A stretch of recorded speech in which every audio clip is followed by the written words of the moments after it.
Live. All right. It looks like we are live here at Santino Brothers. I got Mongo's head cut off, so let me push my little gimmick back a little bit. Is that better, Mongo, or should I lift it up a little Oh bit? no, it's perfect. No, come on, your No, head's it's all good. cut off. Come on. He's like, I don't give a He has fuck. like a square head.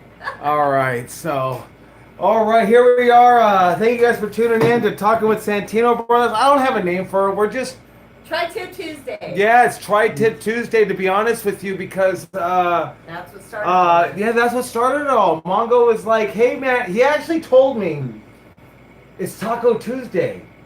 And I'm like, cool. So I'm telling Sylvia, let's get some tortillas and make sure we have guacamole and everything like that. And he brings us tri-tip. I mean, I'm not complaining, man, because I've never cooked tri-tip. And so we actually cooked tri-tip for the first time, at least together. And you got to think about this. We're all Mexicans here. It's Munoz and Ramos. So our Taco Tuesday is pretty much every fucking day of the week. So why not do Tri-Tip Tuesday and make it fucking something new, something different. So Tri-Tip Tuesday. Yeah, so Mongo's been bringing this tri. Hey, what's up, man? What's up, Diamond Rebel? Hi, Diamond Rebel. But yeah, Mongo's been bringing this tri-tip, and It's I've never I've tried tri-tip. You know, you go to the barbecue place. We want some good. Hey, you know what? Hey, Diamond Rebel, we want some good wrestling too. What's up? Hey, what's up, Dave? Hey, Dreadlock Dave. Dreadlock Dave. What's How up, are Dave? you? We missed the fuck out of you, man. Yeah, man. Hey, I want to say, Dreadlock Dave, thank you for making those Supreme stickers. We really appreciate it. Hey, love from down the street, from Ty Russell's side or West Side. He's in Long Beach. Long Beach represent. Good seeing you guys, man. Hey, yeah, good seeing you, Dave. Thanks for watching, man. It's Tri-Tip Tuesday. We've been cooking up some Or tip. Tequila Tuesday. Sylvia's been doing Tequila Tuesday. It works. West Side, you know, we're looking to open back up January 2021 to have our brick and mortar up. We have our online course going on September 7th, which we're actually adding the online course. We're adding that to the regular program. Right. You know, so the regular program was 4 courses, and so now we're actually adding this one in because, you know, when we're in the ring, and a lot of the times, like, where the classes are 2 to 3 hours sometimes, and I want everybody to have as much ring time as possible as they can, you know. Whether that means that, you know, we do a 30-minute talk afterwards, I want everyone to have them as much ring time as they can. But doing these online classes with Zoom, it's taught me that, like, this is another portion of pro wrestling. This is the part of sitting in the car. And I've known it. We've just really never had time to do it actually at the dojo. And I think this is a definite time that we're adding in a Zoom class to our regular program. So that way I can give everybody the actual one-on-one time that they need, you know, because sometimes it's just, you need ring time, you know. And I think, you know, to be a pro wrestler, how long do you think it takes, Mongo? I think it takes 4 years. What Damn. the fuck? Wait a second. Two and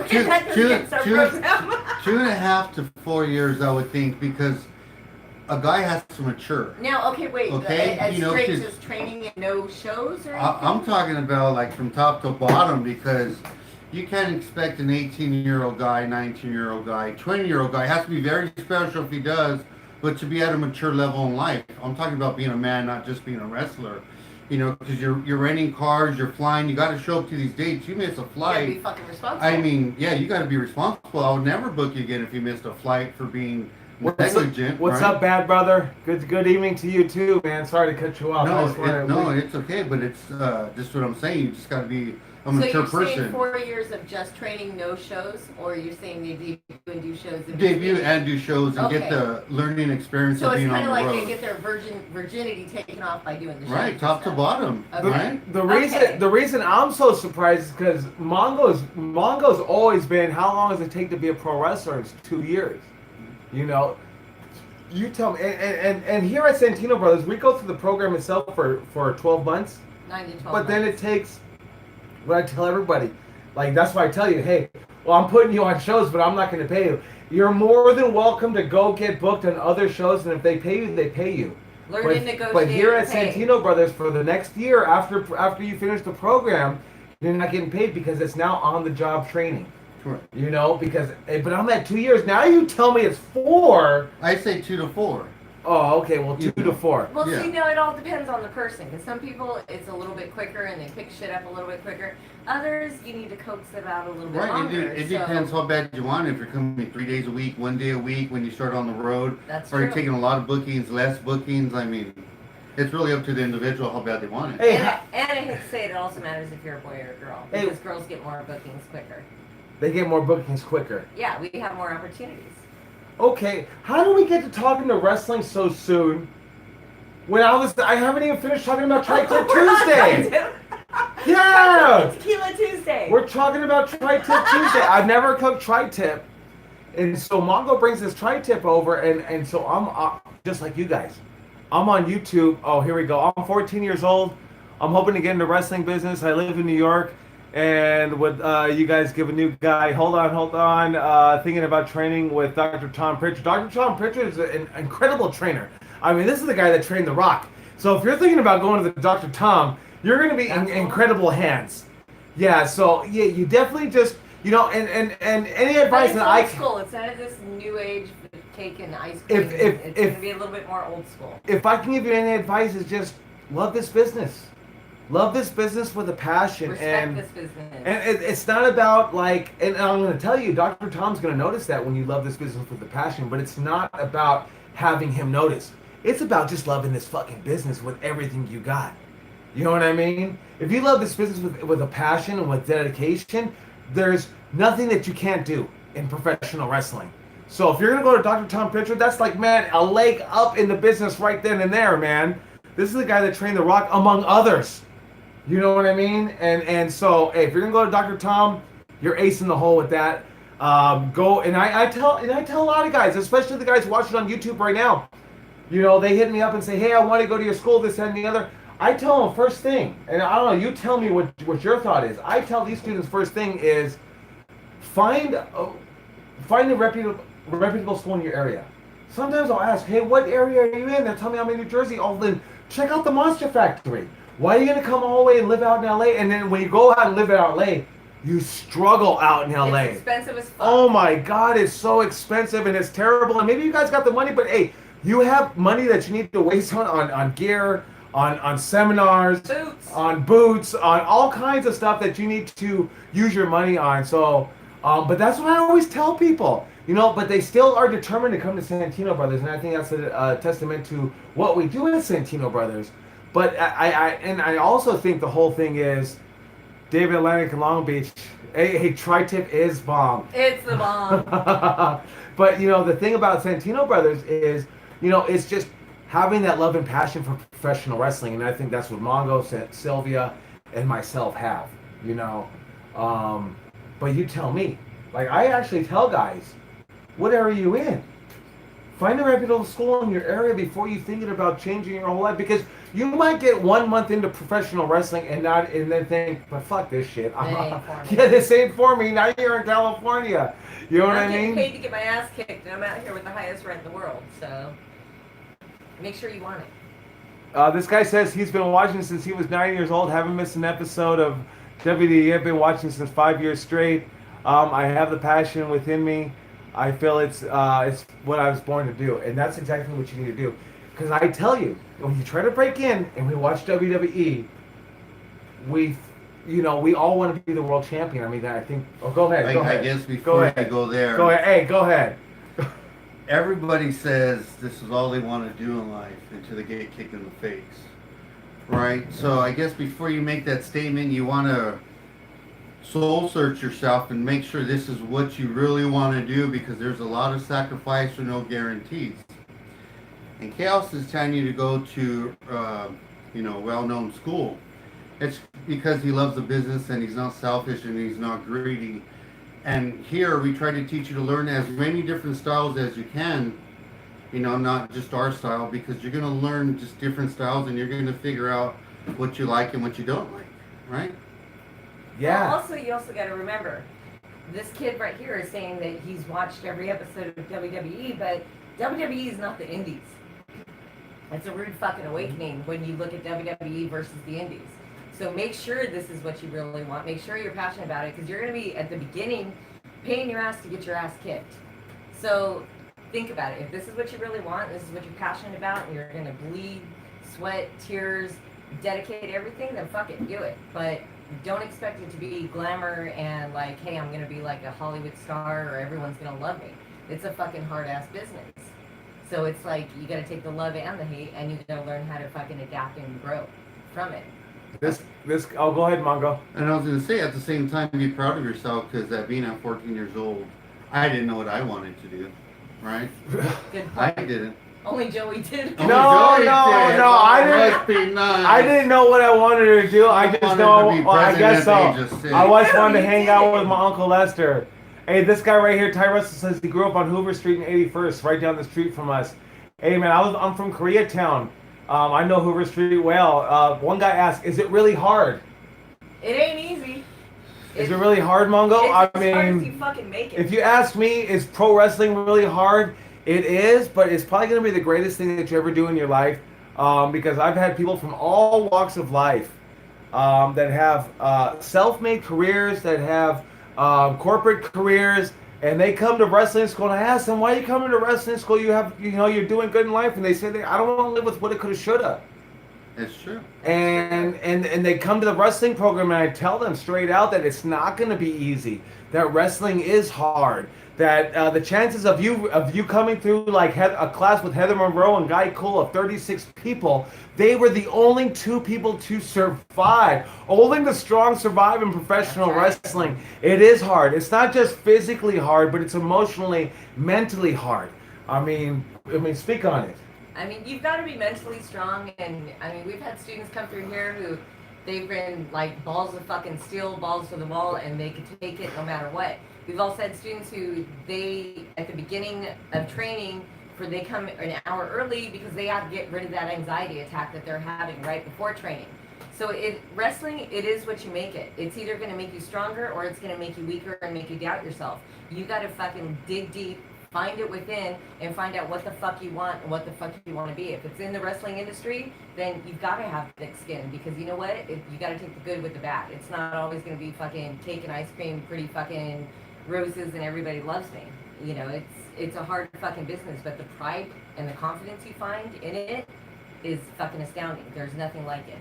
It is. Like, there's nothing that I tell people, like, and this is coming from Sylvia and I, who actually been on stage at a rock concert for 96 plus shows, with a packed crowd and everything, and there is nothing like being in the middle of the ring and the focus of attention. It is incredible, but it's an incredible amount of hard work. And there's many times that I tell my students, and I tell them straight out that, hey, and I tell them this on the first day, there's going to come a time that you're going to sit on the edge of your bed and you're going to contemplate what you're doing. Like what Sylvia said, or Jezebel said, is that I'm paying to get my ass beat, and that's exactly what you're doing. You're paying to get your ass beat, because it's rough and tough. And even if I'm not beating your ass and Mongo's not beating your ass, I'm going to tell you what, the steel cable ropes are going to beat your ass.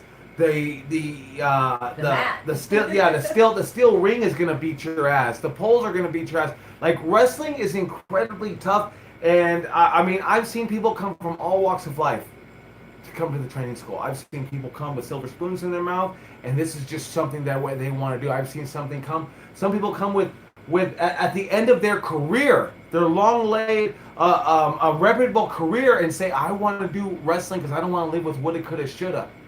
There's so many people, and then there's people like us, the dreamers, that, if it weren't like, and I like to say what Santino Brothers is, if it weren't for Santino Brothers, a lot of people would be fucking around with gangs or doing stupid shit in life. This gives you a focus. Santino Brothers, especially being in Bell Gardens, East LA, California, gives you a focus to what you can do in life, not just in professional wrestling, but in life. So is pro wrestling hard? It's incredibly hard, but it's the most satisfying thing that you'll probably ever do in your life. I mean, life's hard too. But it's the way you look at it too. Like today, I look at it. When I was taking a beat down at Slammers, I see it as I was learning how to sell what they were doing to me. You know, when they were making me do all these push-ups and squats, they were building my body to take all this punishment. You know, when I was running the ropes, I was learning how to run in the ropes. You know, if you're seeing it as a negative thing, you're going to see it as, oh man, every Saturday or whenever your training is. But if you're pumped up and you see it as like, man, I want to learn, you're just going to see training differently, and that's not going to bother you. Yeah, and that goes back to the fact of if you're gonna do this, you know, and you drop the elbow on your little brother, your cousin, or whatever it is at home. If you're gonna, decide to come to wrestling school, I mean, you have to love it with a passion.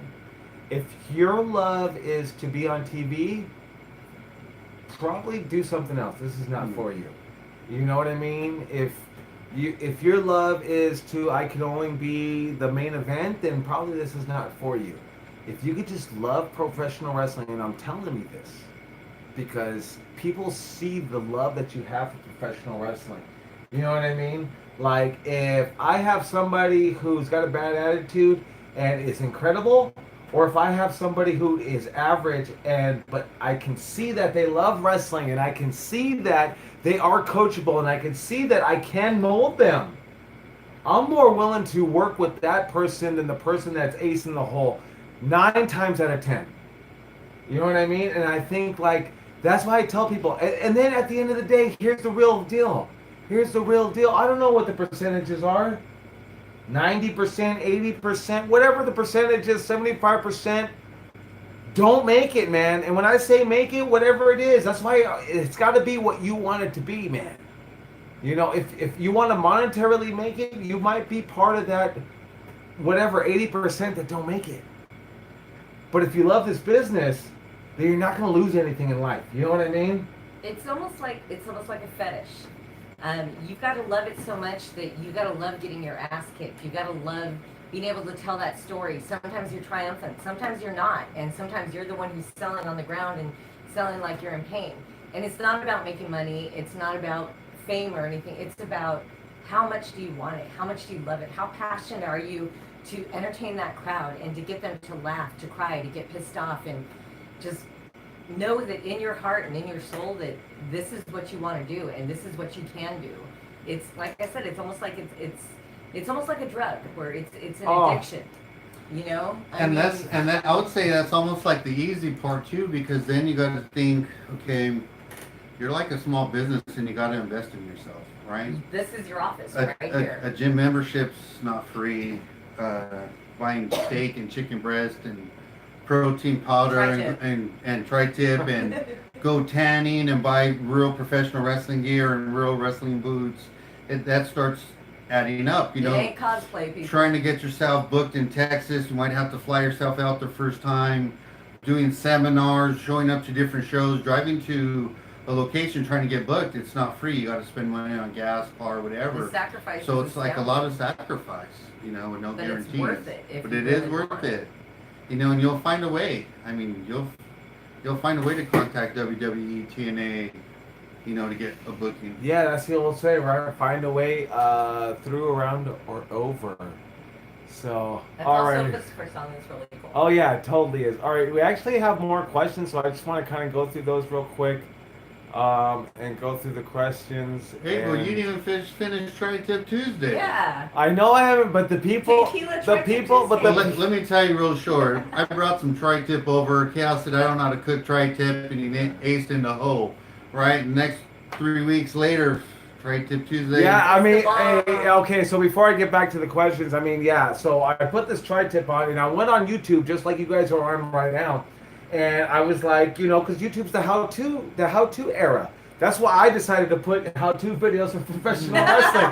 And I tell you, those are some of our most popular videos on YouTube is the how-to videos of how to do wrestling and how to do a drop kick or whatever the case is. They think when I'm doing the how to do the video of how to do a clover leaf, they think Sylvia's screaming too much, and they go, oh!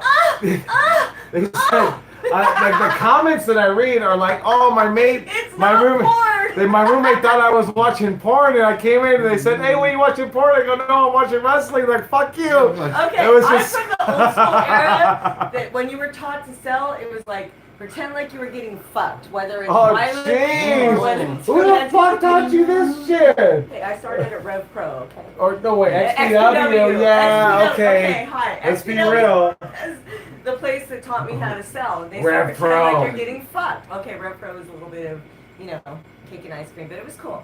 But yeah. Rev Pro is actually what PWG kind of became. At least that's what they say. It is. At least a lot of the guys. OG owners of PWG came from Rev Pro.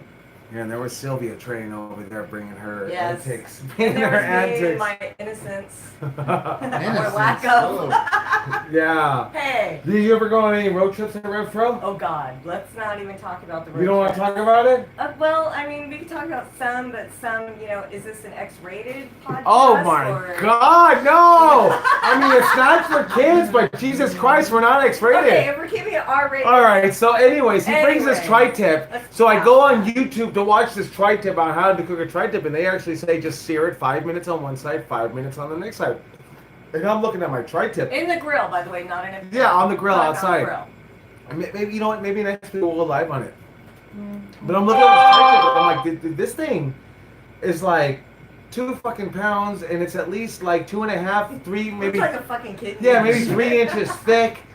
And I'm just saying, sear it 5 minutes and 5 minutes, and then they said, and they actually told me to put the charcoal on half of the fucking grill. So don't put charcoal on the other half. And I'm like, what the fuck is this? I never done this.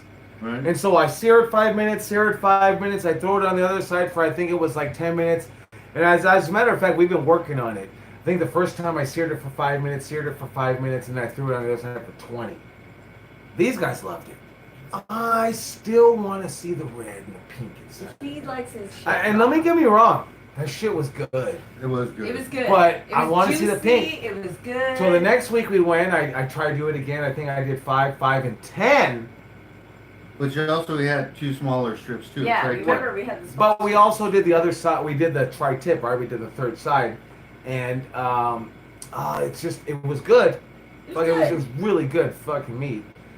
But it just had that pink. And then today we did it, and it had that little bit of pink, and it was ready to rock. And I actually cut the piece, and I gave Sylvia the middle ass piece. He thought it was a fucking vampire. Yeah, she probably wanted the end pieces, Yes. and I wanted that shit pink. She had the pink, and she actually threw it back on the grill. It had to go back. She Dude, threw it I'm back not a on the grill. vampire. I don't like She fucking threw bloody it back meat. on the fucking grill. I'm the chef, man. I'm the chef. I had it perfect, and that shit wasn't even pink, and she threw it back on the grill. Okay, Chef but Jesus Ramsey here. we have another tri-tip, and we've been doing like 2 tri-tips every time. This motherfucker. I tell Mongo, we only need 1 tri-tip, and he's like, nah, No, 2. we need more. 2, fam. As I'm cutting the last of the second one, I go, Mongo, you're right. We needed 2. Get the fuck out of here. So we had tri-tip, we had green beans, and then we had corn on the cob. And that was our dinner tonight. We did it on the grill. So it's kind of been a little thing doing, especially with the COVID era. It's been really nice. It's kind of been a routine for the last 3 weeks right now. This is our whole socialization in COVID. Is basically Mongol. Yeah, so that was, that is Tri-Tip Tuesday, and then Tuesday we come out and And we're with you, beautiful people. Yeah, we go with you, beautiful people. So let's get back to your guys' questions. Oh yeah. And see what we got here. The last guy that actually we went for a long time because he asked, is it hurt or is it hard? Because is it really hard? And yeah, so we answered that one. Okay, so Bad Brother says, hey, Chaos, I saw you in Chaos vs. New Jack and Pico Rivera. Remember that? What looked like a horsecore? Good times. Yeah, that Pico Rivera was incredible. Night of Champions? I'm not sure if it was Night of Champions, but I do, and I will never forget the night I wrestled New Jack. And I remember leading up to it, there was a lot of guys asking me, kind of hazing me, like saying, "Oh shit, you're gonna wrestle New Jack." You're gonna You're gonna get your ass kicked. And honestly, man, I don't know. I'll always say, I'm 22 years old. He was a cocky little and I got a bitch. chip on my fucking shoulder, and I'm fucking taking juice and steroids at the time, and I think I'm like 233 fucking pounds. And I'm like, fuck that, he ain't gonna do shit to me, like, I'm gonna fuck him up. But at the end of the day, New Jack was incredibly professional. And if anyone has ever if you've ever seen New Jack do anything to anybody, it's probably because that person was unprofessional. New Jack was always cool to me. New Jack was the utmost professional with me. I went in there and we brawled all around the Pico Rivera Sports Arena, and it was an incredible time. And we were coming to the end. Go ahead. So what you're saying is, New Jack was doing his job. Yes. Of making people believe the character of New Jack. Hey, And you he know, was an awesome motherfucker. and I got no problem, man, dude. If you're gonna fuck with me and try to fuck with me, I probably won't have a knife in my fucking pocket, but I'm gonna fuck you up. Like, that's the thing, man. That's just how it is with professional wrestling, and I get it. Everyone thinks it's the get-along game. And it ain't the get-along game, because at the end of the day, what it is it's a lot of like, hey, brother, I love you, and I want to see the best for you. And then at the end of the day, hey, fuck that guy. This is my spot. Why does he have that fucking spot? I want it for me. And that's the fucking truth. And if you don't have that chip on your fucking shoulder, go fuck yourself. You need that chip on your shoulder to have that for professional wrestling. You know what I mean? Well, by saying that, I think that's why it's really important to really do some amateur wrestling to protect yourself in the ring, because Know how to not protect everybody yourself. shows up to the arena or the venue sober. Yeah. You know, some people are tired of being on the road, you know, a couple days. They're cranky. Next thing you know, you jaw jack them, and they start jaw jacking you, and you got to learn how to defend yourself, right? Yeah. No, you definitely do. So like I'm saying, if New Jack pulled a knife on anybody, it's because that dude was being a fucking asshole. Straight up and straight out. Like, I went in there with him, and he was like, let's take it home. And he's the veteran, straight up. And I'm like, this is the mark in me. I'm like, no, Jack. Not yet, bro. You got to hit me between my legs with the crutch. And he stopped, and he calculated in his head, like, what the fuck this motherfucker just say? Like, is he trying to, like, get more shit on me? And then he goes, and then it calculated in his head, like, no, he wants me to do my shit. And he was like, fuck yeah. He laid me down, hit me with fucking, put the fucking keyboard right between my legs, hit me with the crush, and that was the mark on me. Like, I ain't wrestling New Jack unless he's going to do that shit to me. You know what I mean? Hey, I think, honestly, if I said, no, Jack, when he said, take it home, I said, no, Jack, let's do my fucking Superstar Destroyer. Yeah, then I think the fucking knife would have fucking come out. You know what I mean? But hey, New Jack was the utmost professional guy that I've ever wrestled. Not ever wrestled, but he was great. He was probably one of the best that I've ever wrestled. He's the scary motherfucker, But he's I got to That's because you're a mark. He's the cool motherfucker. That's 'cause you're a mark. Cool with him. But at the same time, when you're wrestling, right, and people are throwing ideas at you that you know, it just helps you as an artist, because they're telling you what to do, and you're doing it, and he feels appreciated, like, oh, dude, he's not being selfish trying to do shit to me. He's letting me do something to him. It's like a respect. You know what I mean? Oh, yeah. And that's why I think it's really important that you study the guy that you're going to wrestle, so you know what he does. So when he does it to you, you know a proper way to sell it and present it. Yeah. Let's see here. Next one is Blue Sox 11. Too many small guys wrestling nowadays. What happened to all the big guys training? It's small man dominated now. Jesus Christ, I think like we're gonna be done with that after that one with the questions. I think that was Mongo texting in on the fucking So what do you think? Too many small guys. Hey, first of all, like at a training school, right, we take what we get, right? And at the end of the day, like, I guess No. I'm a fucking body guy. Like, I want a huge motherfucker I want a 6'5" tattooed up motherfucker with a huge beard and fucking crazy fucking hair like Brody King to come in. Motherfucker. Yeah, to walk in, and then all I got, and that's coachable, and then all I gotta do is just fucking do my thing and show them how to take a fucking bump and run the ropes. Polish the star. Yeah, polish the fucking star. Like, Okay, but Mongo's chewing at the bit. but okay, I'm sorry. Go ahead, Mom. I gotta put the charger on just in case we go to. Go ahead, Mongo. Okay. Go ahead, Mongo. Well, I think we're seeing a lot of small guys today, because once they debut, they kind of feel like they get in that groove of they kind of know it all already, and they don't gotta expand. But you know, half of this is marketing, and you gotta look marketable, and you gotta look bigger than the average Joe or better than the average Joe. And what's happening today is these guys are just not putting in. What do you got against Joe, bro? The average Joe. Oh, okay. Yeah. Okay, well, here's the thing. Okay, go ahead. Speak on it, Here's the Sylvia. thing. Okay, back in the day, you know, I'm old school. I like the wrestlers to be fucking larger than life. And I'm not 1947. endorsing steroids in the least. But naturally, try to get as big as you fucking can because, dude, if my arms are bigger than the fucking champion of NXT and WWE's arms, Damn! I mean, I'm sorry. And I'm not trying to talk shit. I really am not. But take fucking pride in your body. Because like Mongo says, this is your fucking brand. This is your brand fucking awareness. So be bigger than your fucking average fan. Jill That's Cornette all over I'm here. saying. Is be no. Jill Cornette. Hey, truth serum. Truth serum. No, but Be it's, bigger than the fucking fan. guys, all the information's on Google. All you got to find out is how much protein you got to take I per got big body arms. weight and work out. It's like, I don't know. That's the hardest part of professional wrestling, I think. You know, I mean, I gotta be straight out and tell you, like, I do these Zoom classes with the students. I've been doing them for the last couple of months and stuff. And the first thing I always talk to them about, all right, you know, because we're in Los Angeles and California, and I say, hey, man, so the gyms are closed down. I tell them, hey, so what have you been doing to work out? And they, you know, they'll tell me, oh, I got some weights, or I do this, or I do that, or I've been doing push-ups and this, that, and the other. The only problem I have with that is they all tell me they're working out, and I believe you. And I believe you from the bottom of my fucking heart. I believe you from the bottom of my fucking heart. And you know what?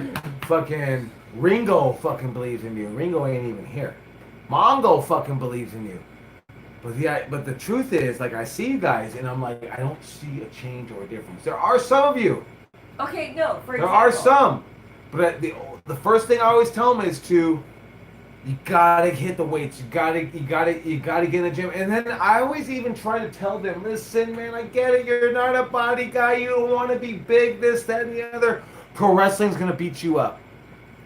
Pro wrestling is gonna beat your body up. When you take a bump in the ring, it is equivalent to getting hit by a car at 35 miles per hour. That is the jolt that your body makes when you take a bump. And we're taking anywhere from 20 to 40 to 60 fucking bumps a match. That's gonna beat you up, and you know how to protect yourself with that? Work the fuck out. Put the armor on. When I took the power bomb from Pogo the Clown, from inside the ring to outside the ring onto the table that I disintegrated and fell right through, I should have broke my fucking neck. I hit the back of my neck and my shoulder blades, and I accordioned over and landed on my stomach. I should have broken my fucking neck, and you know why I didn't? Because I was 233 fucking pounds. Of jacked. Muscle. And I'll be honest with you. I'll tell you, I was alright. I think I was giving directions to the hospital when they were taking me to the hospital for a concussion, and I was getting them lost. I'll tell you, I was fine. You talk to Smiley, Ryan Katz, who was my manager and my partner at the time. He says, you weren't right for 3 fucking weeks. So imagine the concussion that made me not right for 3 fucking weeks should have and would have and should have broke my fucking neck. And the reason it didn't is because I fucking was jacked, tanned, and juicy. 100%. What do you think it stopped at 3 weeks? I'm probably still fucked up. I'm probably still fucked up. But you know what I mean? It's because I was jacked, tanned, and juicy. I know, but like, so let's say we're working, right? Right. I'm slim, 265 pounds, and I'm trying to protect you as much as I can, right? I could probably only take off 50 pounds of pressure when I give you a splash, right? So you have 200 and probably like 10 pounds of jumping on you on a splash. Like, dude, you got to have that armor, that ribs, that chest, that shoulder to take that impact. If not, you're just going to be bones getting crushed. Yeah. And that's a simple move. That's just a splash. Well, here's like a prime example. Okay, like Jake Atlas, one of our students.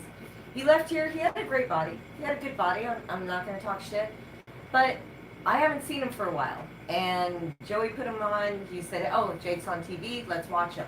So I threw him on, and I watched him. And I saw he did add some muscle. He did add some armor to his body. And not only does he look a hell of a lot better and a hell of a lot memorable, it's a fucking hell of a lot safer for him to have that armor on and to fucking look that much better. So there's my example right there, is fucking get your goddamn armor on. You So don't need steroids. So if Do it. if you want to be a pro wrestler, get jacked, get tanned, get juicy, be larger than fucking life.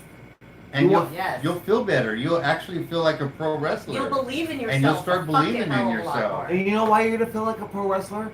Because when you're jacked, tanned, and juicy, and you're fucking walking through the airport, people just fucking look at you like, who the fuck is that guy? They take notice of you Yeah, in a fucking I might not recognize him, but I know he's somebody because look at him. You'll have the aura about He it. doesn't look like the front fucking row. Well, it was like, dude, I went to New Jersey and I saw this old guy. And just the way he was walking, his name is Tommy Rich, I believe his name. Is that what his name was? Wildfire. Wildfire. Tommy. Yeah. And it was like, but just the way he was like, and this was an old guy. And I'm just sitting in a hotel, just, smoking my cigarette down in the lobby, no big fucking deal. Okay, not in the lobby, outside, because we know it's fucking, going can't what? smoke inside. But I saw this guy, I saw the way he was walking, I saw the way he carried himself and just the confidence he had.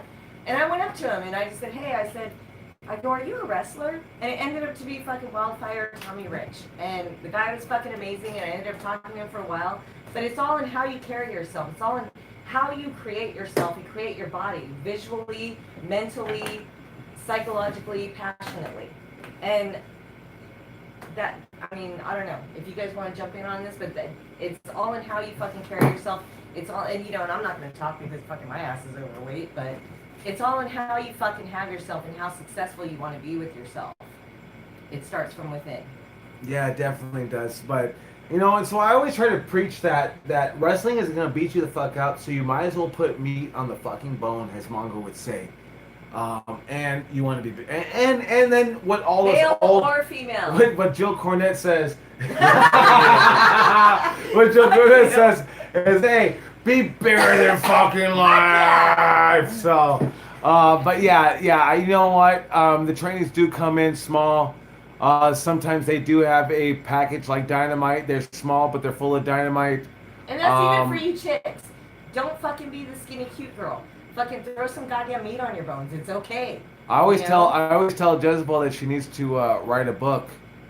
Yeah, you guys aren't ready for my truth serum though, but I love you guys to death. Maybe You're she'll not start. quite ready. Maybe she'll start speaking it. Jesus Christ, these guys are asking fucking questions. Okay. So, all right, next question comes from Alex Oli. Says, I roll on my living room floor every day and try to take bumps to get used to that feeling, used to it, and using your videos. Hey, thank you for watching the videos, man. And that's the kind of passion that we talk about when you want to be a professional wrestler. This guy's doing it on his But fucking I floor. wouldn't do bumps on the floor. No, I wouldn't. wait for a ring. I wouldn't do bumps on the floor. If anything, if you have a rolling mat, then maybe take Try to bumps get a on little that. cushion. But if anything, I would do the sit-up bumps. But it's fucking awesome that you fucking want this so bad that you're willing to do that. If you guys ever watch Glow on Netflix, where they show them doing the sit-up bumps. So if you want an idea, and I think I don't know, I don't think we have a video of that, but we should get a video of the sit-up bumps. So that's what I would recommend that you guys do. Next question, it comes from let's see, Wozen Boy. She's spitting facts, and that must have been at least 10 minutes ago that Sylvia was spitting facts. But that's what she is. She's Jill Cornette. She's fucking spitting facts. I just talked. Hey, I've been in this business way too fucking long. Since some of you guys were sperm egg combos, I fucking know a little bit more than some of you guys. Here comes the next one from Death Wish Gamer. I'm 13 and I think I'm cruiserweight and kind of submissions. At 13. Yeah, at 13 you probably are. Let's wait. What I'm gonna always recommend to anybody that's underage is go to school, finish school, go to college, and then see where you're at with professional wrestling. Okay, And by the time you're 24, you're probably gonna be a lot fucking bigger. Okay, and one better. thing I gotta say. The human body is not fully developed, and I'm not trying to kill anyone's dream who still has teen after their age. But your body is not fully developed until you get about 18 to 23 years old. So, for those of you guys who are like 13, 14 years old, I love the fucking fact that you guys are passionate about this, but get into mixed martial arts. Get into something besides wrestling because you want to save Baseball, your back. football. Yes. Something, save your back, something save your with, ass a little bit. Something with team sports because that's going to teach you to be coachable. And then when your body's fully developed, fuck yeah, get your goddamn ass in wrestling. But you know? you're definitely going to need to be coachable in those team sports, baseball, football, track, whatever, You gotta swimming have that mentality. is going to teach you to be coachable. Dave Gutierrez, hope to see you guys when I'm out there Fuck for yeah. Supreme's tribute show. Time to get ready for work. Love you guys. Love you too, Dave. Hey, man, we definitely look forward to Crimson Crown's Fuck yeah. tribute show coming up in October. You know, Gonna have a Supreme Supreme. Memorial. You know, the only reason you guys are watching this right now is because of Supreme. At least with me. You know, because if it wasn't for Supreme, man, that I probably wouldn't be part of professional wrestling. Let's see here. Alex Farley, this is that kid again. He says, I'm 6 foot and 14. My dad is 6'3". I think I'll also have that size. And you know what? If you're 14, you definitely still have at least until you're 22 until you grow.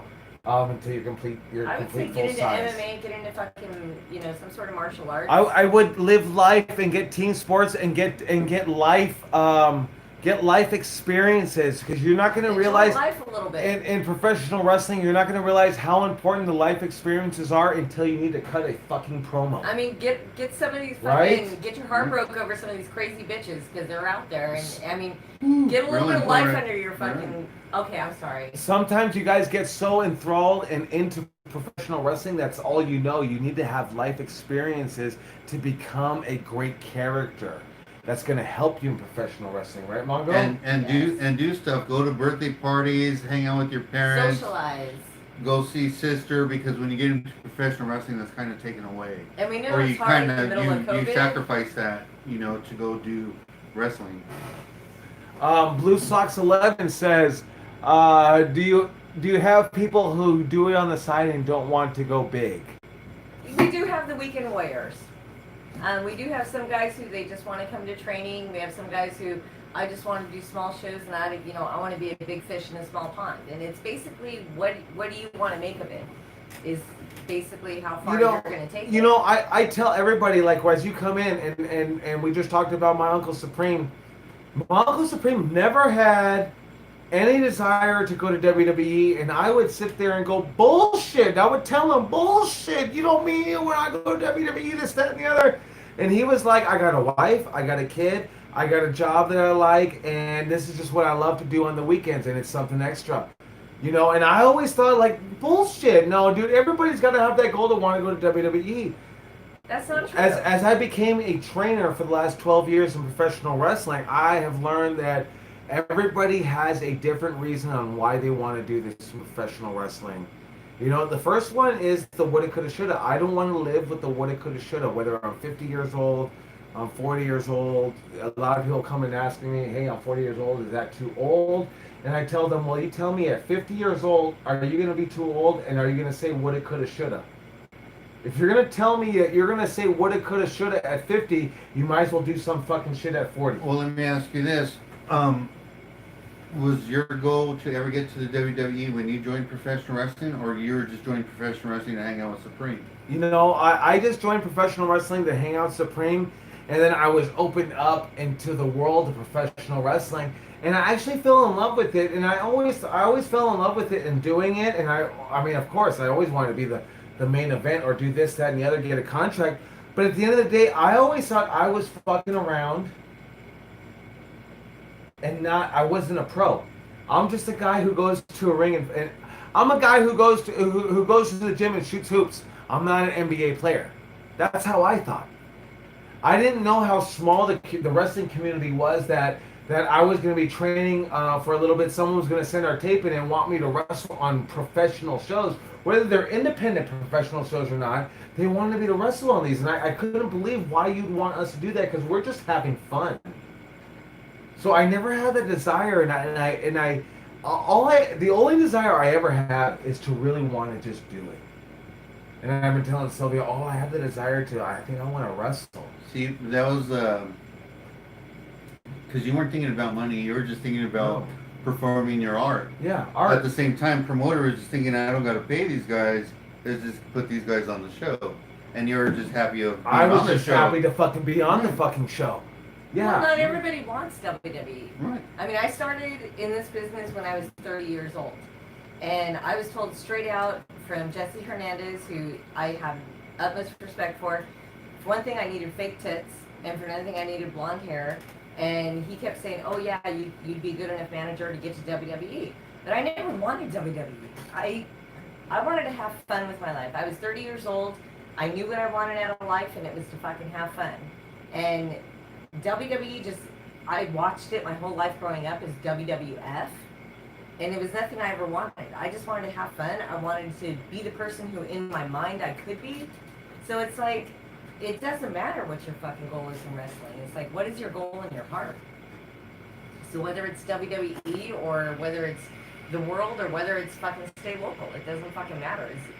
Yeah, you'll what do learn. you have in your heart? You'll learn real quick that everybody has a different goal in professional wrestling, whether you can believe it or fucking not. They fucking do. They have a different goal. So, let's take a look here. What's the Jesus next Christ! question? I mean, Jesus Christ! The questions are Oh, they shit. just won't stop. Okay, let's see here. I don't have my glasses on. Shit. Tireless Bike says, "What's up, bums?" Jesus Christ! I hope you know you calling us bums, but you know I don't give a fuck. Alex Oli. Jake Atlas is one of true inspiration. He had the passion, he followed his dream, and now he's living it. Yeah, you know, I just did a podcast with Jake Atlas today, and we're gonna release it here on this YouTube channel. And we kind of reviewed the match that we had on January 4th that me and him had, and I just talked to him about what he's doing over there, and it's just incredible. Like, you know, and I always say that, you know, he is a true inspiration. Not only to, because I told him, I said, not only am I rooting for you, Santino Brothers as a school is rooting for you, but also the alumni is rooting for you. The students are rooting for you. The student body is rooting for you. And then not only Southern California, but all of California is rooting for you every Yeah. Wednesday night. We look forward to watching you and to seeing what you're doing.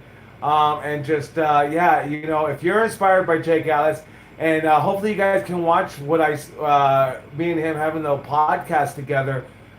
Because I told him that. I actually told him exactly that. Is that so many people are inspired by him and what he's doing right now.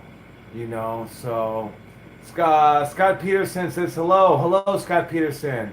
Let's see, Blue Sox 11 says Jake Atlas' work ethic is great, but look at the way WWE treats him. He's merely just a mid-carder, but at this point, it's that made it right. Well, you know, everyone's going to have a different path in professional wrestling. Some people are going to get boosted and skyrocket to the top right from the get-go, and some people are going to have to cut their fucking teeth. Some people are going to have to become stunning Steve Austin and then go to ECW and wrestle Mikey Whipwreck before they can be, and then become the fucking ringmaster before they can become Stone Cold Steve Austin and change the professional wrestling world. You know, and that's just how it is. Everybody has their own path, and it's all about cutting their teeth in professional wrestling, right? Right, and I think it's, I feel it's a good thing for Jake, for them to have him just marinate right now, I like to call it, because he's going to get a lot of experience within himself and more experience of helping other guys, and that's when I say you really become complete, where I could calm your nerves down and guide you through a match, where before, if you get nervous and I get nervous, and I don't want that. I want to have the experience to calm you down, have a great match with you, and, you know, you feel complete as a wrestler at that point. Yeah. Yeah, definitely. So, let's see here. I mean, the questions keep coming, guys. I actually thought we're already 48 minutes in, and we had subjects that we were going to talk about, but You didn't have subjects, sir. I mean, we had a couple of subjects, but you guys are just coming in with the questions, so we're just going to go ahead and tend to you guys. Tires by Big Show, Spinning Bars. Alex Oli, what company is the hardest to get into? I personally think New Japan is. You know, what do you think? Go ahead, take that. I'll be right back. Take that, Mongo. Would I think the hardest company to get into? Yes. I think you just got to take action. That's the hardest thing, is a lot of guys don't take action, and they're not applying themselves, and they're not getting into these companies. You got to create a bio. You got to get some great photos of yourself, even if you got to spend money on a photographer. But you could get some great photos off your phone today, and get a great match that you have that it shows that your offense, your defense, promos that you put into, vignettes, if you got anything. Try to keep it short and sweet and send it to them, and don't make them look for it. I mean, you want to make shit as easy as possible for the guy that's got to look at your material. I mean, a lot of it is how bad do you fucking want it?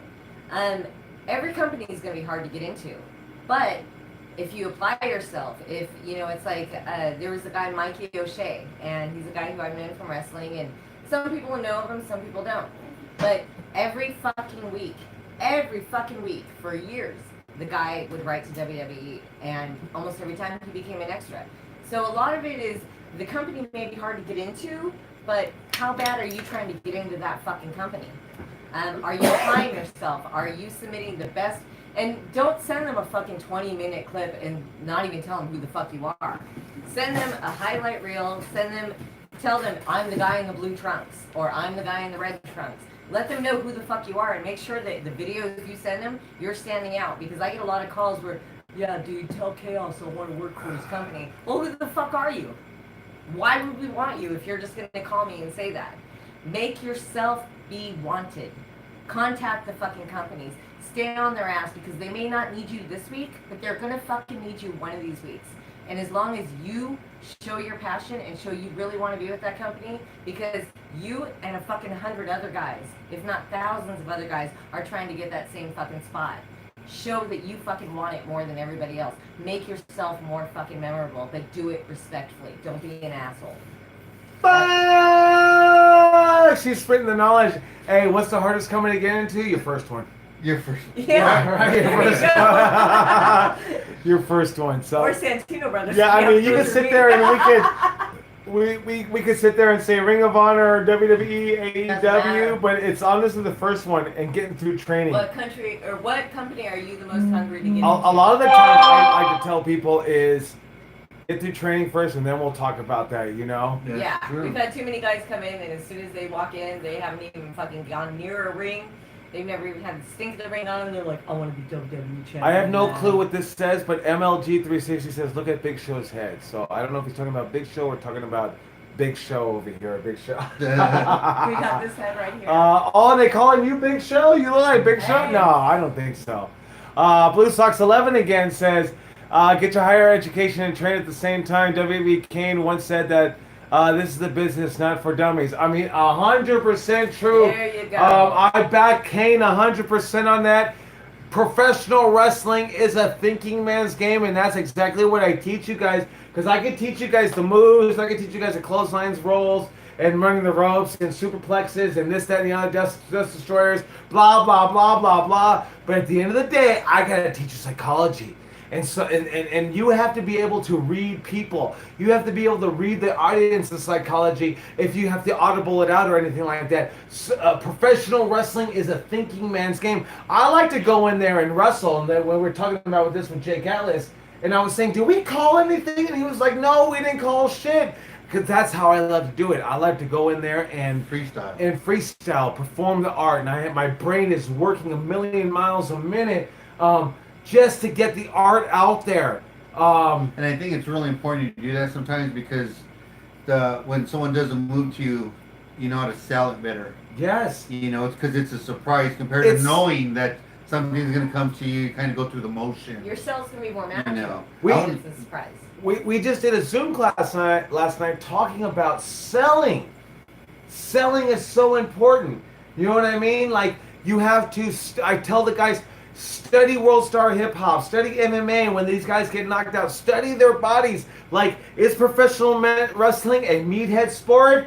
You may think it is, but 100% it's not. There's so much behind it. And then it's a lot of the times when because the new guys come in, and then I book them on the show, and then we book them on a show, and they have their whole family come, and their whole family comes, and they're on the show, and they understand how hard it fucking is to do it. And they end up going in there for like a 5-8 minute squash or whatever the case is. And all the family members got to say is, why did you lose? Why did you lose? And the guy is sitting there saying, it took me fucking a year to learn how to do this. It's a thinking man's sport, professional wrestling so much. And all my mom cares about is I got slammed. You know what the crazy part is? I feel like when he was talking about that, also it's maturing as a person. But you got to know what you're signing when you're signing a contract. When you're selling a merchandise, you got to know how to count money and give correct change and not burn yourself. when you're Yeah, doing you wanna sell autograph that product. when you're doing autograph appearances for WWE, you can't be cussing and giving middle fingers. It's like you got to represent your brand correctly and represent the WWE or whatever company you're working for correctly. Because if you give middle fingers, they're gonna fire you. Yeah. I mean, you got to be a professional. Yeah, you definitely have to be that much You professional. gotta smile pretty and say fuck yeah. So yeah, it's totally a thinking man's sport, professional wrestling, and just like Mongo said, it's not just in the ring. You have to know how to handle yourself in the locker room. You have to know how to sign a contract. You're gonna go somewhere. People are gonna test you. They're gonna know you're a wrestler, and they're gonna tell you, "Oh, look at that fake shit. Who are you?" And you got to be man enough to, just ignore them because they don't pay the bills and go on your way. Stuff like that. Have confidence in yourself Right. and what you're doing because you know what you're doing. They don't, and fuck them if they don't. Someone keeps asking you, "Are you Big Show?" No, this is not Big Show. Imagine it's a He's chair, the bro. Mexican I think Big these are Show. trolls. Can I kiss you, Big Show? Who are they calling Big Show? Are they calling Bongo Big Show? What This the is our Big fuck? Show. Someone asked, "Are you Adolfo Cruz? Are you drunk?" I'm drinking Modelo right here. I wouldn't say I'm drunk. I think when I'm drunk, I go to sleep. But We're not Let me slurring cut- our words yet, so we're good to maybe I am. That's why they're saying it. Let me see. You're a Bad fucking Brother said troll. it was great. It was a great match. You guys were all over the place. He may be talking about that New Jack match. go. Big Show, when are you getting an OnlyFans? We got a troll on here. Who the fuck is Big Show? Is it Wait, Mongo? what kind of OnlyFans do you want? You want it just like where you're just rubbing his head? These motherfuckers. Hey, we gotta make our money anyway. Hey, I don't ask you questions. Don't ask me questions. We gotta make our money anyway. We now know gotta your make fetish. Your fetish is Big Show. All right, Ty Westside says, just want to know, and I really hope I don't come off as an ignorant, but is it frowned upon for Hispanics to want to learn lucha? For Hispanics, for non-Hispanics to want to learn lucha? No, fuck No, not at No, all. learn every fucking style you can. Yeah, like I want to learn the Japanese style, and I want to learn the British style, and I want to learn every different style that I can. I want to go to the Deep South and learn how they wrestle out there. I want to learn every different way. I want to learn how they wrestle in New York, in California, in Seattle. And everyone does it. Well-rounded fucking wrestler. What you'll realize is everyone does it a little bit different. It's like the same that we got out here, but it's just a little bit different. It's like John Travolta from Pulp Fiction. You know what I'm saying? What? Yeah. Quarter pounder's a quarter pounder, but they call it what? Royale with cheese. You know what I'm Which they saying? actually do in Europe. Yeah, so, yeah, man. No, not at all. Learn fucking lucha. Learn And let me tell you everything this. can. Now that you bring that up, Lucha will save your ass. Lucha was awesome. And I think not even in the way that people think. Lucha will save your ass because they teach you when you really get into lucha. Zokre is my lucha master and my lucha fucking maestro, man. Yeah. And he will teach you how to take the least amount of damage in professional wrestling. And that's what we're teaching at Santino Brothers, but in lucha they just do it just a little bit different. And that's why I'm telling you guys A to little go. bit smoother. Yeah, that's why I'm telling you guys to go ahead and fucking do it. And let me tell you this.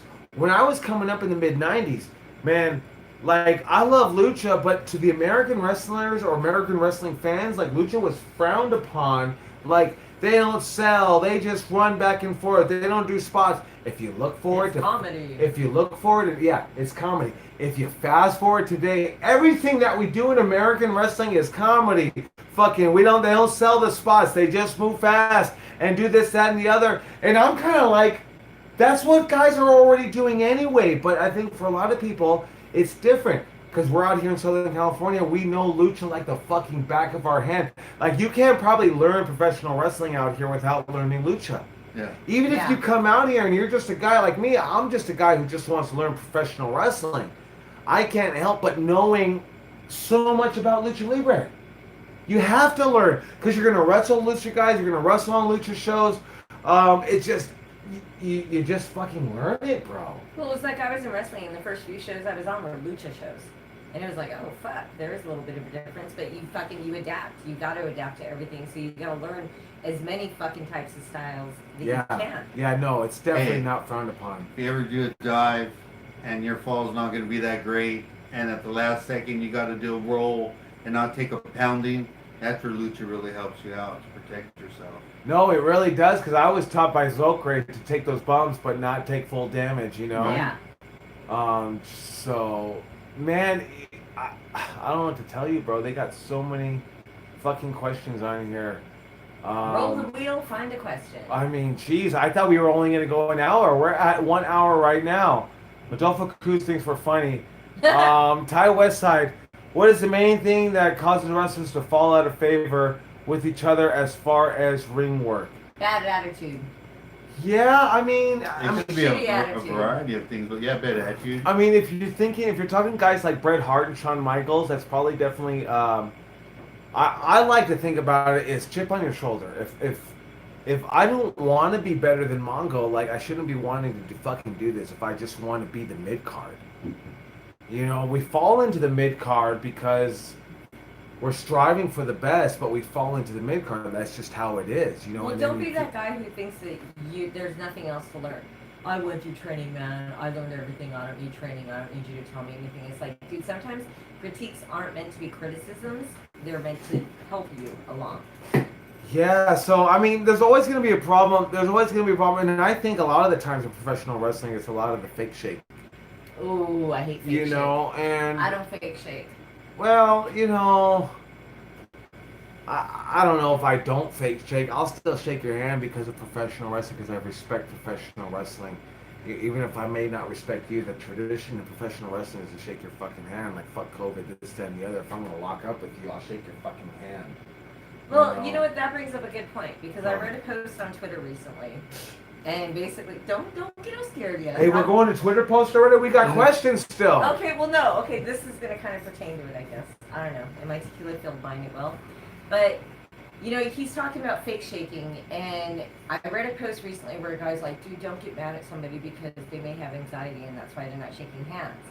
And to me, that's bullshit, because you shake your hand. If you're going to get in the ring with somebody and you supposedly have anxiety, how the fuck is it where you're not going to shake their hand, but you're going to get in the ring with them? So to me, it's like, that's no excuse. You go in, you got to fucking respect wrestling, you got to respect tradition. And respecting tradition is, I just said, I don't fake shake. And people know independently why I will not shake their hand, because there's something between me and that one specific person. But I'm not going to let it be known to the whole locker room that I'm not going to shake his hand. So you got to go into it respectfully, but if you have a reason for not fake shaking, don't do it.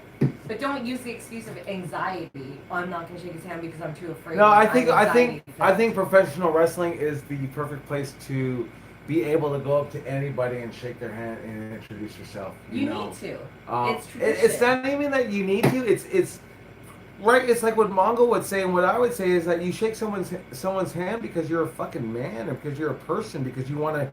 Yeah, decent Be human civil. being. Yeah, you want to be a decent human being. You want to earn respect. You want to gain respect. You want to have respect. That's why you shake their hand. And if you're having anxiety and you can't shake someone's hand, this is probably not the best thing to be doing, is being a professional wrestler in the middle of a fucking ring in front of everybody. If you have fucking anxiety, maybe take care of your fucking anxiety first before you think about coming to professional wrestling.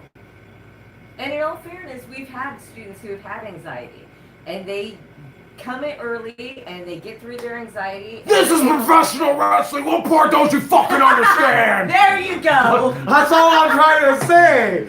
Jesus fucking Christ. Fuck. Let wrestling be your Xanax. Let wrestling be your Zen. Let wrestling be your fucking bupropion or whatever the fuck you need, or whatever the anxiety medication. But don't use that as an excuse. No. Not shake hands. It should be actually easy to go up to Vince McMahon and introduce yourself. Hey, Okay, we have a cat. Yeah. The camera. It should be easy to go up to Vince McMahon and introduce yourself, because professional wrestling allows you to. And he's probably going to introduce himself back because that's what he was taught, to be respected as a man and to give out respect. There you go. So, all right. question. Next question comes from Jonathan Coleman. Do you have to be super athletic to be a wrestler? because I don't know if I'm that athletic, but I want to learn. Any advice? Do you have to be super athletic to be a pro wrestler? So, do you have to be super athletic to be a professional wrestler, Mongo? No, you do not. You just got to be coachable and listen. Right? I mean, was Yeah. Andre the Giant doing No. moonsaults? No, look it. You don't have to be super athletic. You don't have to be fucking as big as the fucking warlord. You don't, man. No, you could be 5'8" and be fucking Daniel Bryan, straight up. I don't see that guy going out to a match without everyone saying yes, yes, yes. You could be 5'8". It doesn't fucking matter.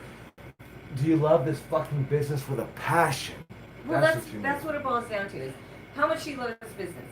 You may not be the most athletic, and you may find that being a wrestler is a little bit hard for you.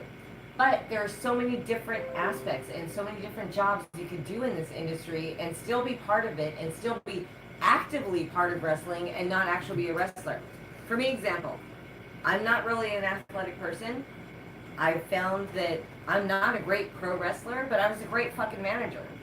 I still wanted to be in this business, so it was kind of a figure out and know your role.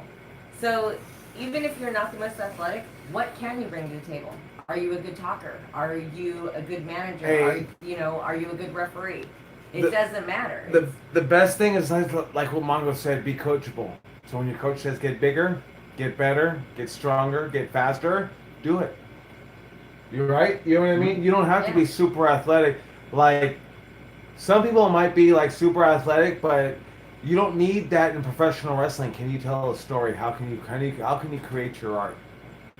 So, Alex Oley says, yeah, it is. Alex Oley says, shots fired at Adam Cole's arms from Sylvia.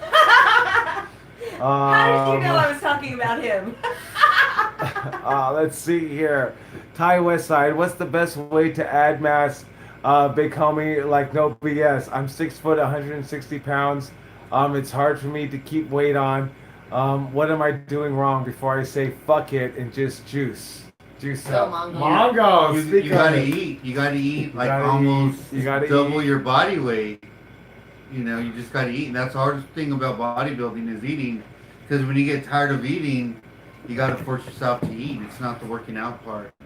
You know, then you also get tired of this eating the same food, eating chicken breast and steak, and then you start finding ways to spice it up. But even then, you still get bored. You know what they It's used boring to as fuck, but you gotta just get creative. You know what they used to say is if you're trying to build your body, like I don't eat for flavor, I eat for results. You know, So you gotta have some flavor in I it. know. So No, fine. you ain't. No. I don't know what the fuck these guys are talking about. You're talking about in mid pump 5 a.m. going to the fucking gym. I'm telling you, Yeah. you don't eat for taste. You eat for fucking results. That's it. Bottom line. Eat clean food, protein. Double. But seasonings will make it taste better. So This is what? bad. So what are you at? You're at 160 pounds. So you need to eat what is it? 2 grams of protein per pound. So 2 grams of protein per pound to now try to mass your body. That's all you gotta do. What is that?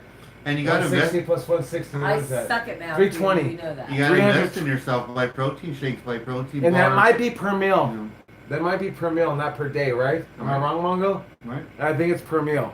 So 320 grams.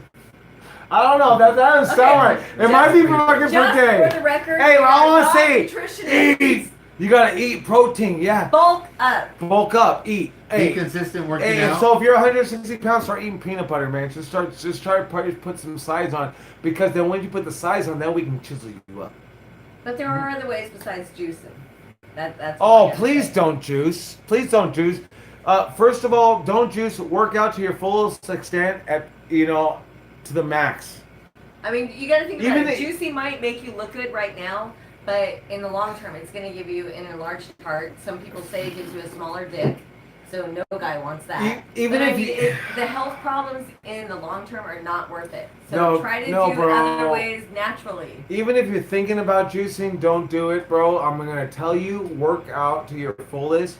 You're probably gonna get satisfied and be big enough to be satisfied and not take juice, because just like she said, all It's the not side worth it. effects you don't want to fucking deal with, It's really not worth it. and then it's gonna enlarge your fucking heart, and then you're not gonna be in town for as long. And that's on top of all the COVID bullshit we're going through right now, which Yeah. is they're finding out causes more So problems. just work out and eat, and if you got to eat, seriously, 6 times a day. That's it. Tri-tip works.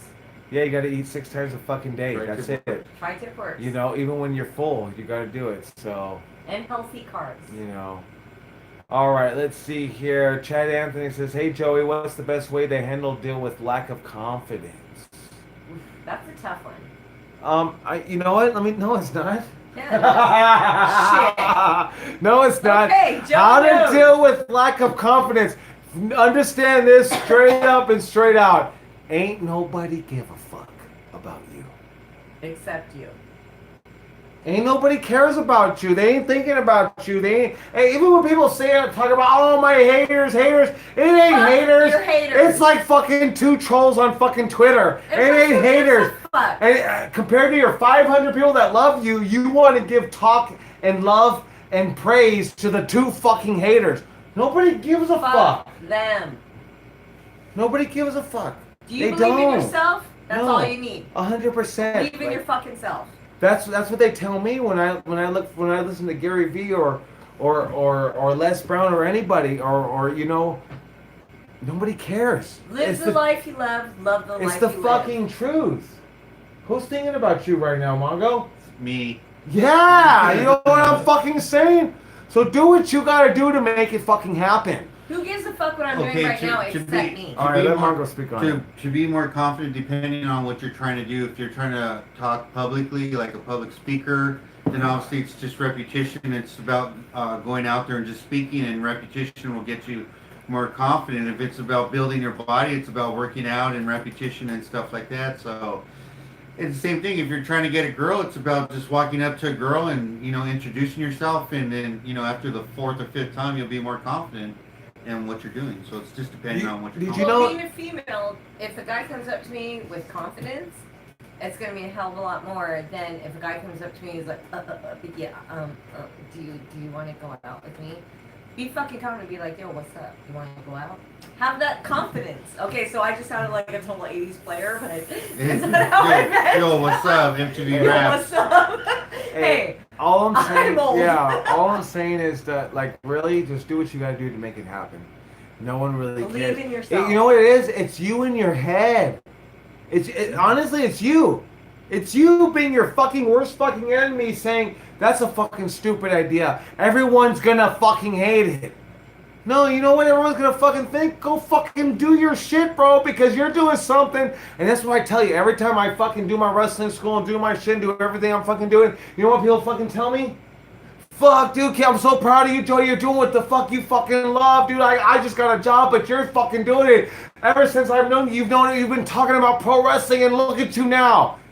Just fucking do it, man. Really, straight up, straight out. You don't have confidence? They're gonna fucking say no anyway. Who gives a fuck? Just go out there and learn the different process. Right? I don't lose, I only learn. Right? Isn't that the fucking thing? So it's like, whatever I said this time that didn't get the girl to fucking go out with me, or didn't get the fucking me to close the fucking deal, then learn about it and fucking change it up. Because your failures are your learning blocks to life. If you don't fail, you don't know. If I didn't fail, I wouldn't be the wise guy to help Jake Atlas and Brody King and Heather Monroe and all these people out that I try to help out. if you don't fail, you'll never succeed. Yeah, like I tell them what to do because I fucking went through the bullshit. So don't do it. Don't go through the bullshit because I went through it. Don't fucking, it's not worth it.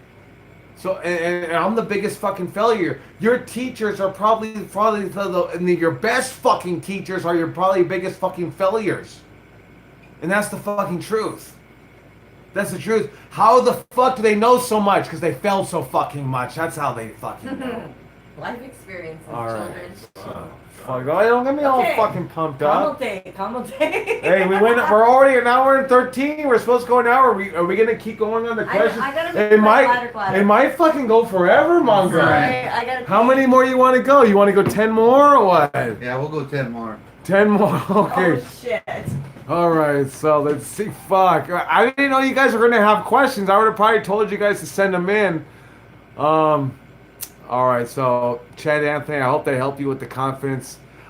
Bill Chu, hey Joey, Sylvia Mongo, stay safe. Hey Bill Chu, I seen you going to the casino. You stay safe. Yeah, motherfucker. I love you, Bill Chu. Jonathan Coleman again. I'm 24. I've never played sports, and I want to be a pro wrestler. Any advice? I have no athletic background. You know, I'm gonna probably say to you, Jonathan. So that's one of our 10. So I'm gonna say to you, Jonathan, that you're gonna need to start getting onto a workout regimen and a workout program. Am I wrong? That is correct. You gotta start walking. You gotta start doing something because when you get here, we're gonna work you out and you're gonna be dying from soreness. So to prevent that, we talked about Heather Monroe and Guy Cool's class of 36 fucking people, and 2 survived at the end. And you know, I get it. Wrestling's tough. Wrestling's rough. Wrestling's this. Wrestling's that. And back in the day and back in the backyard, we used to beat your fucking ass and chop the shit out of you, do this and the other. Now we don't do it because we realize that of the 36, 2 fucking people are gonna fucking finish. And let me tell you, the reason why only 2 fucking people finish is because people watch wrestling from the couch. They see Bailey or they see Seth Rollins and they decide I can do exactly what the fuck they're doing, not realizing how much hard work, blood, sweat, tears, dedication, passion is put into professional wrestling. They don't realize that. And they come to wrestling school and those are the ones that pay their money and they fall off. And I hate seeing those ones. I want to, if you're gonna pay your money, I want to train you guys. And honestly, they fall off because they're too embarrassed to probably come up to me or Mongo or Robbie or Jezebel and say, "Hey, I'm gonna quit," you know. But that's the majority. Is because they come right off the couch. So I'm gonna tell you, if you have no athletic background, you're gonna have to, especially with wrestling. We talked about it. It's a thinking man sport, thinking person sport, thinking wrestler sport. Is that you're going to have to put in the work on your own. You're going to have to make yourself... And me, I'm not the A1 athlete. I took maybe 2 years of football, and that's it. You know, yeah, of course. Then I have 2 years football up on you. But other than that, I have nothing else. I'm not an A1 athlete like Jake Atlas, where he went to college for gymnastics and stuff like that. Like, I'm just a guy who fucking sees what I see, and I want to do it. You know, so if this is something that you want to do, don't waste your time. Don't waste your effort. Don't come straight from the couch. Go get a workout regimen going. Go take some jiu-jitsu maybe. You know, but you might quit jiu-jitsu at the same time. Go, if you're not doing fucking nothing, start walking, start running, start riding your fucking bike, start doing push-ups, start doing pull-ups, start doing sit-ups, start doing something, yoga. Do it all. Because if you come to fucking wrestling school and you think, oh, quote unquote, it's fake, I can fucking do it. It ain't fucking fake, man. I don't know. It's pre-fucking determined. If you want to say that's fake, that's fucking fake. But fucking Brody King putting his fucking size 13 boot into my fucking face is not fucking fake. When fucking Jake Atlas super kicks Brody King and breaks his fucking jaw, that ain't fucking fake. It's rough, tough, and it's in your face. And that's professional wrestling, and that's why I fucking love it. You know, so... You're going to have to get a workout regimen. Am I wrong, No, you're totally right. You're going to wake up really sore, really bad. To prevent that, just start training yourself. Start walking. Find a gym partner. Ask someone to work out with you. But at this point, you're on your own, and you got to figure it out. And this is the maturity part of how bad do you want it. You know. Yeah, it definitely is. So Damn, that was some deep shit. Was it deep? I mean... That was some deep shit. All right, let's see here. Bill Chu, best school in pro wrestling. Hey, thank you, Bill. We try really hard because we have a passion for professional wrestling. Am I wrong? Yeah, no, that's true. Thank you for your support, Bill. Fuck, Slice Boogie is why. Hey, Slice Boogie, I am gonna beat your fucking ass. Slice Boogie says I don't still feel like a pro yet. Let me tell you, Slice Boogie. Dude, you are a fucking pro. You're fucking amazing. I was actually just talking to Mongo. He is. I was talking to Mongo today, and he brought up Slice fucking Boogie.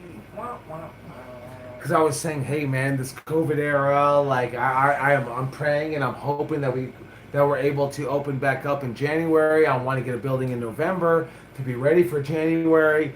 And if we don't do that, what am I going to do? Yada, yada, yada. Maybe I'm going to have to do some professional wrestling consulting, this, that, and the other. And he goes, if you're going to start with anybody, then you better start with Slice fucking Boogie. And here's this motherfucker right here. Law of attraction, Slice, baby. you are our next fucking superstar. If you fucking apply yourself, baby. Yeah, so I love you. me Apply and yourself. you, Slice, are gonna get on one-on-one on some We Zooms, need some DMs going on and here. you're gonna be my sensational story, and I'm gonna think about taking you and grooming you and helping you Dude, get your to where story's fucking what- amazing. where We you love need to get to. So because Slice Boogie is the rookie of the year out here in Southern California. He's undeniable. He's hungry. He's hungry, and Ooh. he's got the He body. is. Those are some He's strong got statements the right there. body. He's got the look. He's got I the mean, attitude that You know, I'm gonna say like COVID fucking like put a fucking damper on a lot of people, but I'm not gonna say COVID's gonna be the excuse because Slice Boogie is gonna overcome. Oh fuck yeah. Slice, you know COVID is not gonna bring your ass down. You are fucking it, baby. Yeah, we love got you, this Slice. shit. Fucking Slice Boogie. You're gonna try. fucking amazing, This man. motherfucker don't message me, but he can fucking chime in on the. See? Hit, motherfucker. Hit. Rod 100 was agreeing with us. Said yes. Morad Zidane said hello from Brazil. What's up, Brazil? Fuck yeah, Brazil. Good seeing you, brother. Blue Sox 11 again. You guys are so wise and smart. Thanks for all the words. Hey, you know, it's just we love this business and we love it so much. We try to learn from it. Am I wrong, Mongo? This is No, our that's- addiction, that's this is true. our fetish. We love this shit. Anthony Morales, Chachi. Is this Chachi? He says, "What's up, Joey, Mongo, and Silvio? What's up, Chachi?" And let me tell you something. If you guys watch Santino Brothers videos, if you watch any Santino Brothers show in the last 5 years, without Chachi, it would be very hard for me to do it. It'd be very hard. Thank you, Chachi. We love you, Josh. Brian Perez Vera, what's your guys' favorite AEW or WWE and why? Don't even get me I'm gonna let fucking you talk on started. that. I'm gonna Oh, take a what? walk and be right back.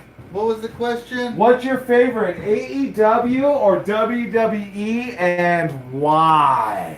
What's my favorite? I guess my favorite would be WWE because that's what I grew up on. You know, AEW is fairly new, but I want to see AEW succeed. You know, I know a couple guys there, and you want every wrestling company to succeed, you know, because it's just more wrestling. And with every wrestling company, they all do something different, and it could give you an idea for your own wrestling company, you know, and you want to involve it, you want to see what's going on also. So, but yeah, I would go with WWE. Actually, I would go with WWF, but it's WWE now. I agree. I'm a WWF girl. I like my wrestling to start off, to tell the story.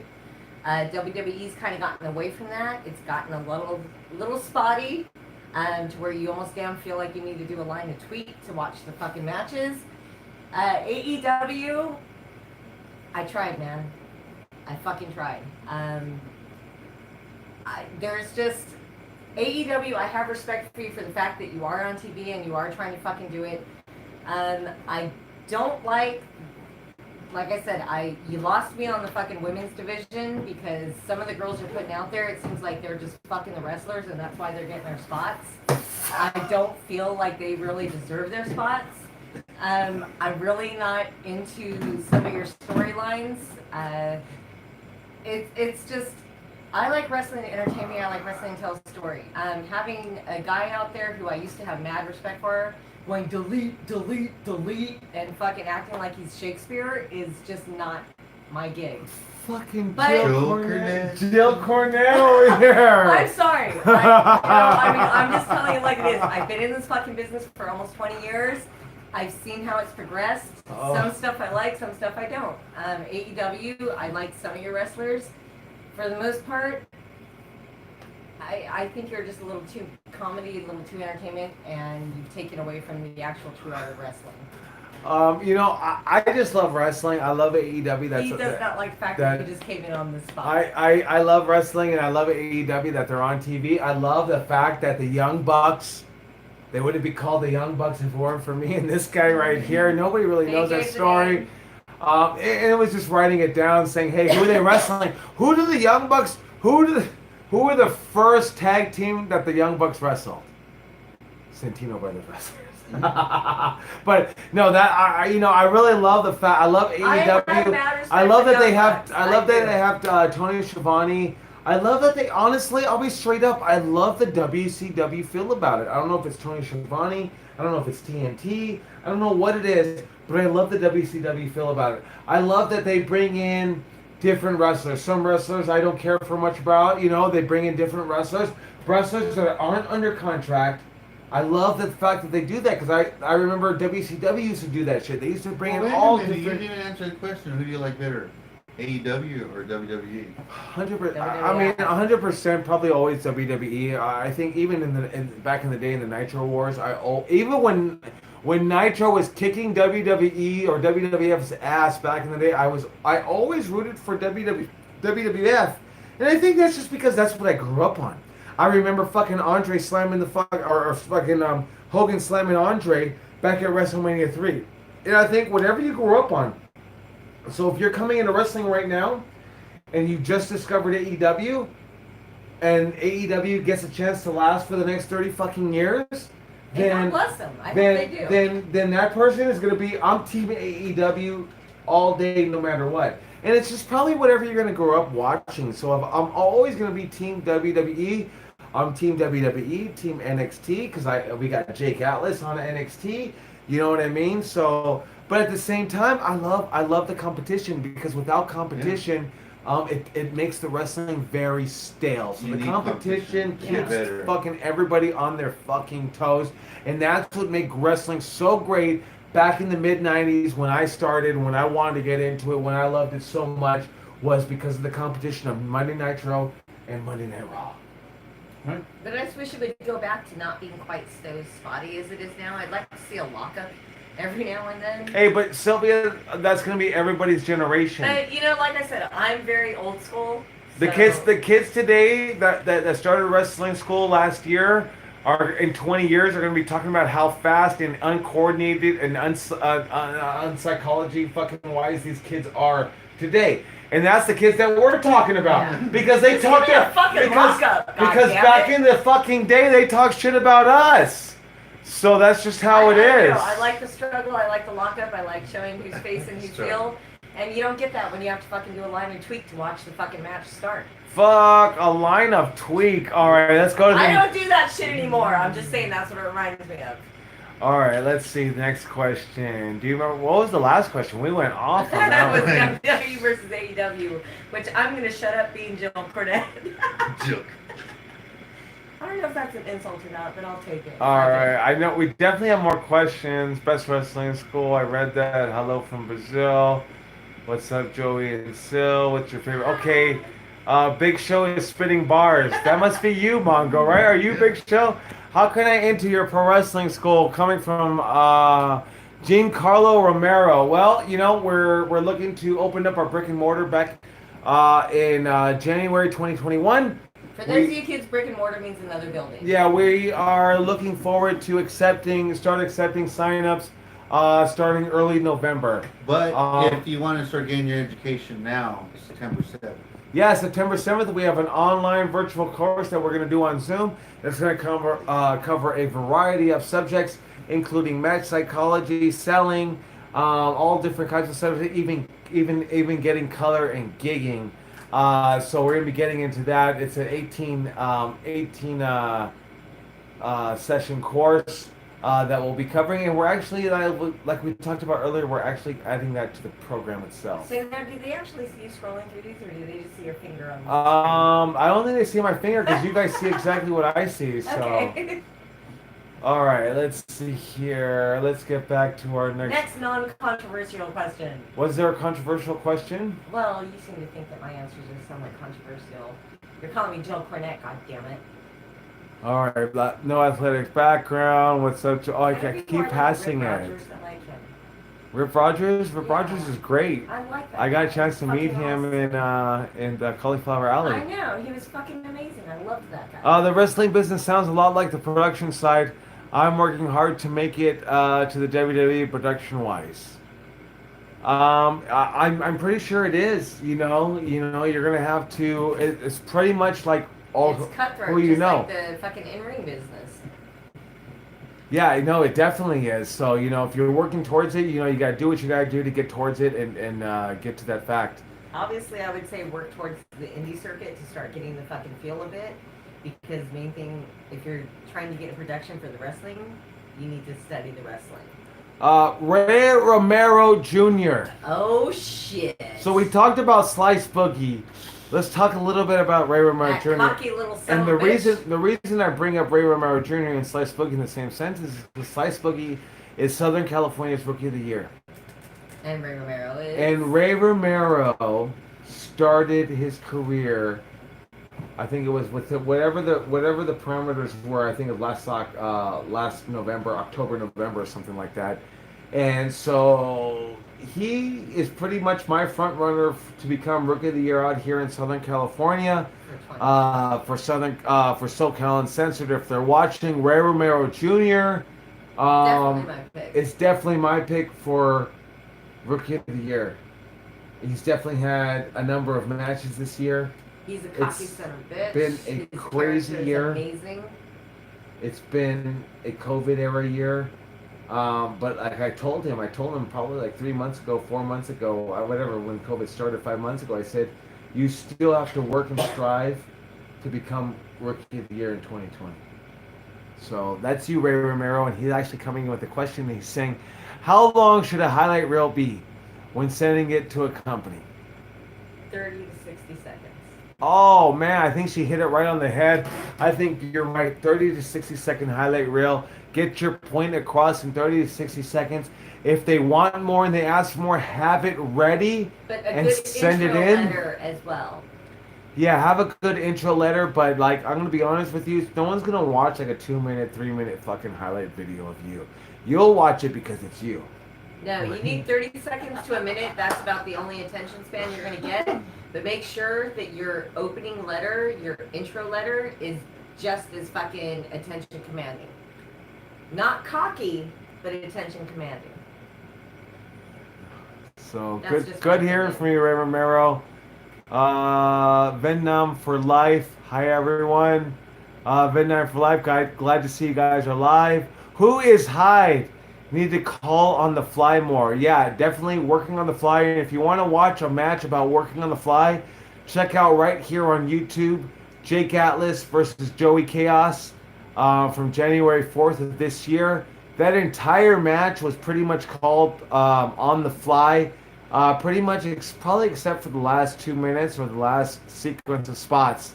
Now, why was it called on the fly? Well, for one, Jake Atlas came late, and for two, Jake Atlas was like, I'm gonna call your match, bro, like your old school. We're gonna call it in the ring, bro. Basically, here's the deal with that match. Jake was in a 5-hour flight to get there, which he showed up basically minutes before the match. But he had such respect for Joey Chaos, not only his trainer, but his friend, that he was like, we're doing the match your fucking way. We're not going to do this spotty shit of today. We're going to do the fucking match your way. So that's why it was called on the fly, and it's one of the fucking best matches Check out that match, and then we actually have a podcast of us, Jake Atlas and myself going over it. But the reason I'm laughing is because there's a guy named Tireless Bike or Tireless Blake saying, Can I kiss you? Can I kiss you, stream Big Show? Venmo for Life says, I like your videos. You are very informative. I appreciate you, brother, because that's why we do the videos for you guys to watch them and see them. This guy comes back, Tireless Blake says, can we shower together, Big Show? Here, I'll give it to you. Hey, twice hey, and then Blue Sox 11 says, Big Show, question mark, laugh out loud. He looks more like A-Train Albert. Hey, why you guys got jokes on Mongo Santino? Mongo Santino. Hey, fuck. He was this other half of the Fighting Santino Brothers. The whole thing that started Santino Brothers Wrestling Academy You know they gotta was have their these fun. two guys. Our Fuck. Mexicano Big Show right here. I'm gonna be honest with you. We're already at an hour and 33 minutes, and you guys have the questions that Can we call him Grande are keep coming. I'm probably gonna have you guys. I'm probably gonna ask you guys to send in some questions for us. because we only want to go about an hour or so or Yeah. something like that. Like, Drake's gone, we're But done. we totally appreciate you guys sending in the questions. Whoever's questions we couldn't get to, I'm going to ask you go to info@santinobros.net. I'll go ahead and put it in the information on this video. Find us, the Santino Bros, on Facebook, facebook.com/Santino Brothers, or even our Instagram, our Twitter, and go ahead and message us a question if you have questions for this, for our live stream. We actually had subjects that we were actually going to Yeah, go we into. had a meaning for We- this. but we didn't get to anything. I tried. We barely, I tried. We barely were able to get our tri-tip, our tri-tip journey out on it. But I think right now is probably a good time, and I really apologize, and I appreciate everybody that sent in the questions that we didn't get a chance to answer. I implore you guys, info@santinobros.net, to submit your questions if we didn't get a chance to answer it. And we'll definitely have that answered next week. We'll be back here at 8 p.m. Tri-tip Tuesdays. Tri-Tip Tuesday. Tip Tuesday. And Tequila Tuesday. yeah, and check us out September 7th. We have an online class going. If you like some of this, you can definitely get 100% more of Joey Chaos at the September 7th class. Signups are at santinobros.net. So, And you can get information about the class by going to info@santinobros.net or calling 323-896-3017. thank you guys. And once again, if we didn't get to your question, go to info@santinobros.net and submit the question, or any of our social medias on Instagram, Twitter, or Facebook. And we will see Or- about getting or Big obviously- Show right back here. Yeah, obviously right here on Twitter. Go ahead and ask us the question in the community section. We appreciate you guys. You guys take care. Have a good one.